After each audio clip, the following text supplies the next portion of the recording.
रेणापूर तालुक्यातील पत्रकारांनी एकसंघ राहून गोरगरीब सर्वसामान्य जनतेला न्याय देण्याची भूमिका द्यावी. आमदार रमेश आप्पा कराड. इलेक्ट्रॉनिक आणि सोशल मीडियाच्या आजच्या काळात प्रिंट मीडियाने विश्वासार्हता जपणे गरजेचे असून रेणापूर तालुक्यातील सर्व पत्रकारांनी एकसंघ राहून ग्रामीण भागातील सर्वसामान्य जनतेला न्याय देण्याचे काम करून रेणापूर तालुक्याच्या विकासात योगदान द्यावे, असे आवाहन भाजपाचे नेते आमदार रमेश आप्पा कराड यांनी केले. महाराष्ट्र राज्य पत्रकार संघाच्या रेणापूर तालुका कार्यालयाचे उद्घाटन आमदार रमेश आप्पा कराड यांच्या हस्ते बुधवारी करण्यात आले. कार्यक्रमाच्या अध्यक्षस्थानी महाराष्ट्र राज्य पत्रकार संघाचे प्रदेश उपाध्यक्ष तथा जिल्हाध्यक्ष अशोक देडे हे होते.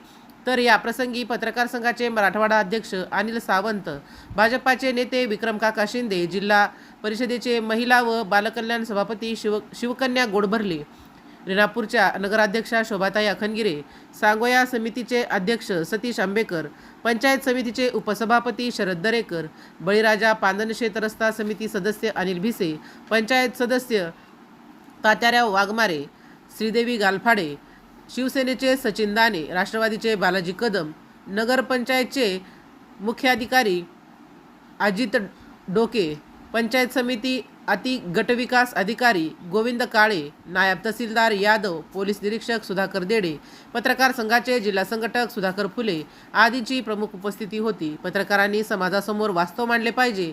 पत्रकारांकडे बघण्याचा दृष्टिकोन बदलला असून कोणीही नावं ठेवणार नाही, अशी पत्रकारांकडून कृती घडू नये, अशी मौलिक सूचना करून आमदार रमेश आप्पा कराड म्हणाले की रेणापूर तालुक्याचे आणि माझे अतूट नाते असून या तालुक्यातील सर्व पत्रकारांसाठी गृहनिर्माण संस्था सुरू करावी, त्यास लागणारी सर्वतोपरी मदत करू, अशी ग्वाही देऊन पत्रकारांच्या कामकाजासाठी माझ्याकडून संगणक दिले जाईल, असे बोलून दाखवले. या कार्यक्रमात अशोक देडे, अनिल सावंत यांनी आपले मनोगत व्यक्त करून पत्रकारांच्या भावना व्यक्त केल्या.